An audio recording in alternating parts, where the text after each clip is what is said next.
I know many people might not love this, and I will be thrown a lot of stone at because of this. Many people will bash me off again, but let them come.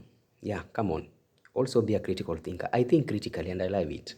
Whenever I think critically, whether I'm sleeping or I'm awake, I'm going to work, I'm at workplace, whichever my critical thinking finds me, that's where I act. Now, the reason why you are poor, for me, I don't know whether I'm poor or I'm rich. I'm still in a identity crisis. I'm still identifying myself. Because if I say I am poor, it's a problem. If I say I'm rich, it's also a problem. I will not have anything to work for. Now, the reason why you are poor,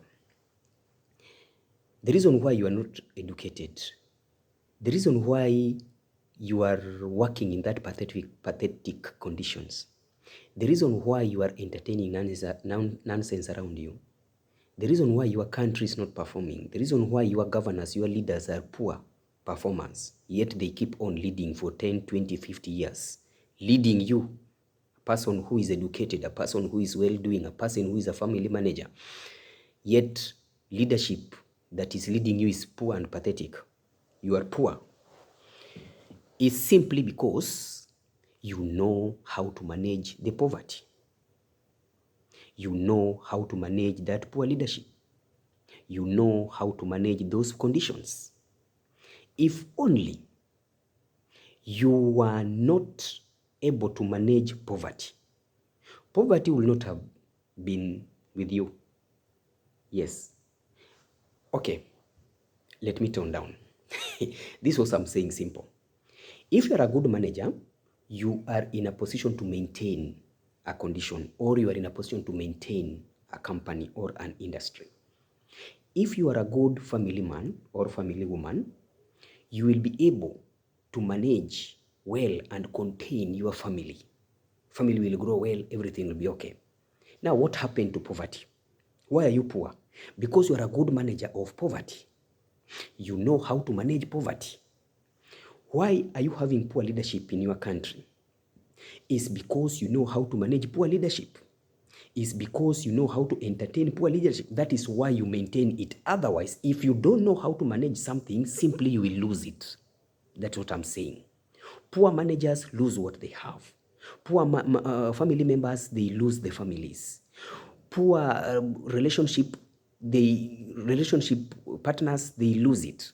So if you don't know how to manage something, you will simply lose it. Now relate it back to poverty. If you don't know how to manage poverty, you will lose poverty. You will become rich. So let me give you an example. If, for example, you go back to the village, maybe after living a high standard life and normal life, domestic life, and now you are going back home, you want to invest, or maybe you just want to support somebody, an elder somewhere, then you go to this person with having an old grass thatched leaking roof, house, or hut, and you tell her, excuse me, ma'am, please allow me to build for you a house. She will bring a lot of circumstances. Oh, how can you build for me a house? My husband is not there. You know, according to our culture, I should not leave this house because nobody has taken me after my death of husband. I'm poor. Nobody wants to relate with me. So if you build for me a permanent house, people will start saying A, B, C, D.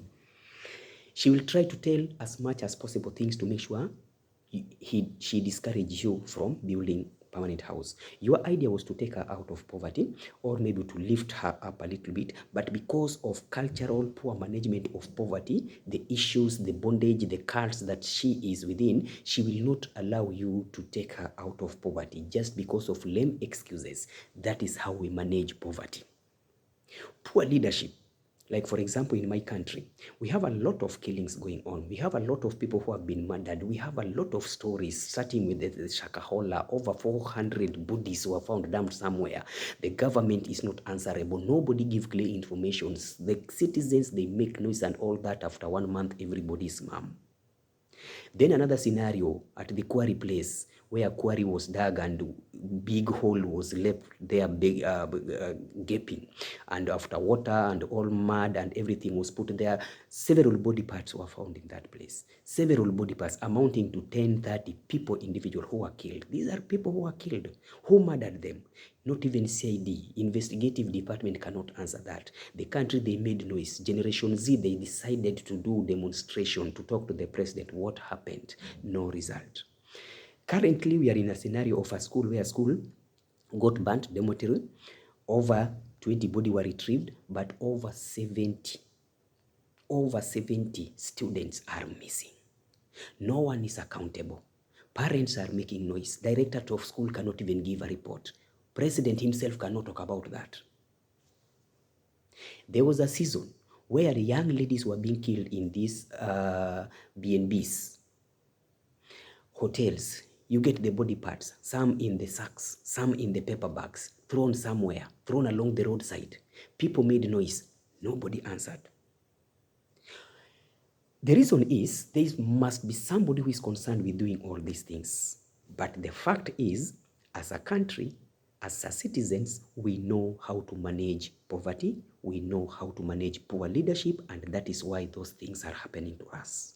Suppose we did not know how to manage poverty, how to manage poor leadership, we would have lost it.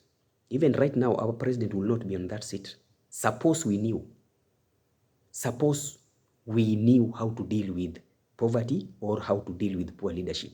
But because we are good people, we are God-fearing people, we are people of God have mercy, we are people of don't judge, we are people of God will answer, we are people of, we are not human beings, everything can happen. We know how to manage poverty. We know how to manage poor leadership, and that is why we are facing the problem. So the simple thing is that knowing how to manage poverty, that is why we are poor. Knowing how to manage poor leadership, that is why we are being led by poor leadership. Even these leaders, they know themselves that they are leading fools. They are leading ignorance. Why? Because ignorance people, they know how to survive in ignorance. Poor people, they know how to survive in poverty. Poor people who are academic dwarfs, they know how to survive with an academic credentials. They know how life is, and that is exactly who we are. That is the reason why you are poor, because you are entertaining. Instead of working the way out of how you can get out of poverty, you are only trying to avoid. You are living a life of avoidance, whereby you better take loan to overcome a situation, instead of taking loan to start a business, this business to generate income every month that will help you grow out of this poverty. We take a loan to seal problem we have currently, not knowing that loan itself is also another problem. So we take problem to solve problem, instead of getting ways of getting out of that.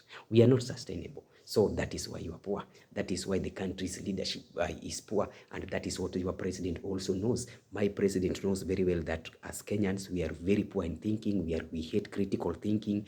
We entertain poverty. We entertain ignorance. We entertain, in fact, what is wrong, that is what is good in our country. What is good, you tell them what is good, you tell them what is right, they will even kill you. We know how to manage. We know how to entertain poor leadership. That is why we are poor. We know how to manage this ignorance, these murders, these killings. We will manage it. We will manage. Even the president knows. That's why even he has not commented after all those things. No one is responsible, because they know, Kenyans people, very simple, born again. After 2 weeks, everything will be quiet. We know how to maintain. We know how to manage poor leadership. That is why it is there. Get out of your poverty.